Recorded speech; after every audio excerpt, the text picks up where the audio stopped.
And what are some of the areas that you can go to these workshops in? Okay.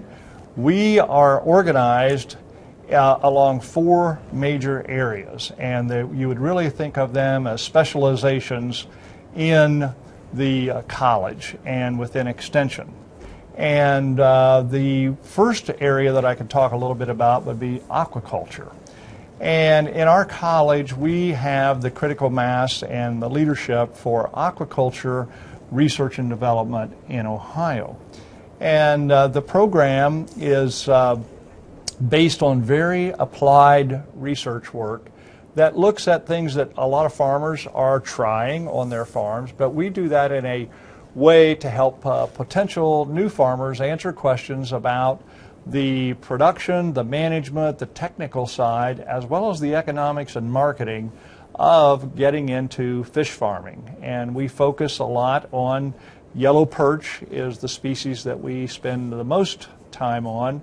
We follow that up with work in bluegill production as well as freshwater prawn. And we have just the very beginning, there's a lot of interest and a lot of market openings for largemouth bass. And there's a huge ethnic market that's very much interested in largemouth bass on the East Coast in the major cities of New York City and up and down the East Coast as a live market. And so we're beginning to transition a little bit of our effort toward largemouth bass. But traditionally we focused primarily on yellow perch, and we do, as I say, all aspects. A big emphasis to date has been the genetic improvement of yellow perch. And just like any farm-raised animal, whether it be beef or pork or broilers, we're interested in production efficiency. So a big part of the way that you can increase the efficiency is to select the better genetics. So we have invested a lot of research trials and work on selecting for the fastest growing and the best feed conversion of our yellow perch. And we've had a fair amount of success to where we've improved somewhere between 35 and 40% growth rates in our improved genetics as a result of our program relative to what we've started with and what a lot of traditional fish farmers are used. So when you say live market, that is live fish going to the market, that's not on ice. Right, Luke. What we are a little less familiar with here, although any fisherman will tell you no fish tastes better than when you catch it and clean it immediately and get it into the frying pan, that it's never improves with age. And this is the idea. A lot of immigrants with Asian roots really prefer to see the fish live and buy the fish live, that they know it's very fresh, and they like to take that home and prepare it in their own home and after seeing it live. So we don't have so many fish markets here in our region that would have live fish tanks that you can see fish swimming and you can pick out, I'll take that one and maybe that one. But in a lot of the large cities, in specialized markets, that is a potential. And that's where we see these bluegill and the largemouth bass especially.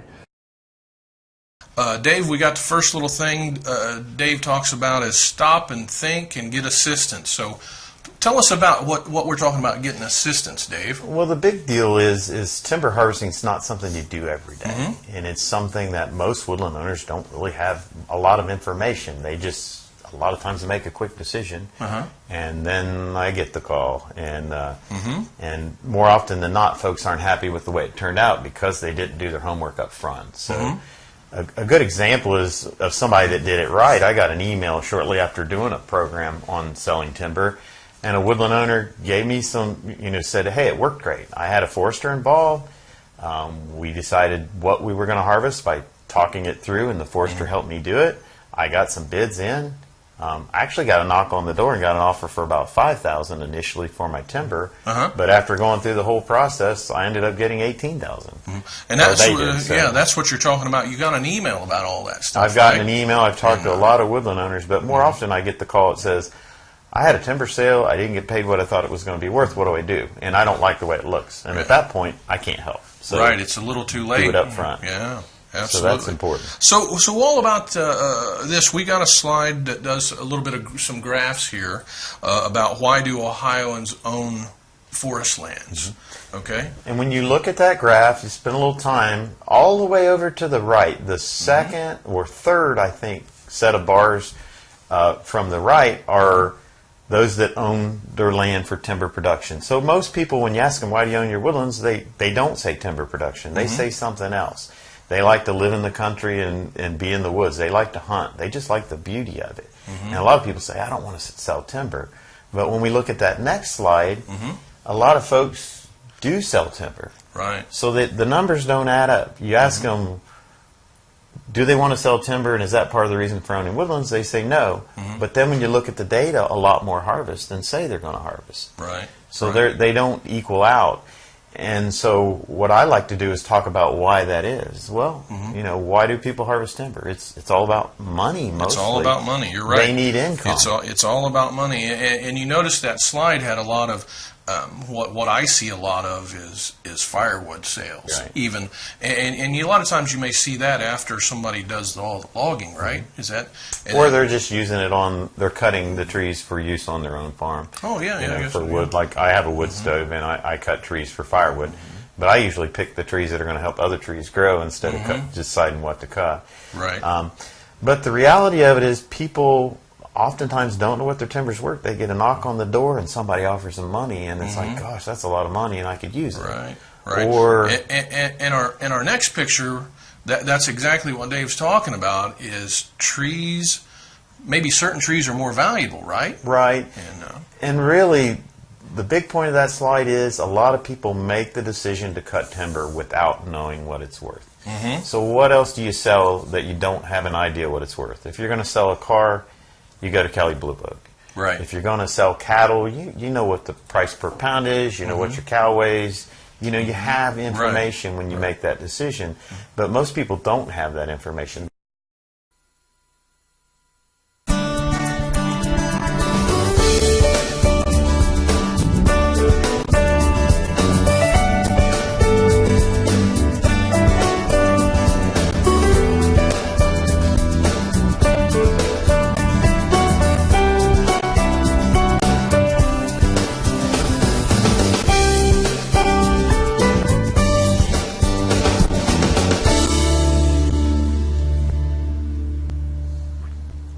The first picture we've got is of a cow with a baby calf. You know, there's statistics that show that roughly 15% of the nation's calves are born in the fall. And this is a great time of year. You think of the weather we've had. We have some rain and things like that, but compare the weather conditions today to what we see, say, in February, March, and April. Right. And those are big months in the spring that we see calves born. And this is a great environment. It's warmer. The ground's solid. It's not cold. And you saw the picture where the cow's licking off the calf, and that's Getting it important. all ready, Yeah. So that's really one of the most fascinating things you can see on a farm is that whole process when a cow delivers a calf and how that calf has the instinct to get up and start to nurse. I've seen it thousands of times, but it's still amazing how Mother Nature works. Instantly, Yeah. So it's kind of a transition time. We're having a little bit of rebirth and regeneration going on, but it's also harvest time. And I think we've got a picture of silage harvest. And this is not a lot of the corn crop gets harvested for silage, but I know dairy farmers, probably more so than beef farmers, utilize silage. And in the old traditional way where we saw the big, tall, upright silos on farms, you don't see those quite as many. Some people use what they call bunkers, either concrete-sided ones or earthen bunkers where they dig a hole in the ground and put. Some of them use a tube, right? A very big long white tube. And that's exactly what we do. We put our silage in a. That looks like a bread loaf. I mean, a long white just tube. looks like a big loaf of bread. Yeah. And there's advantages and disadvantages each. I know the upright silos, there's more maintenance, probably more things mechanically that can go wrong.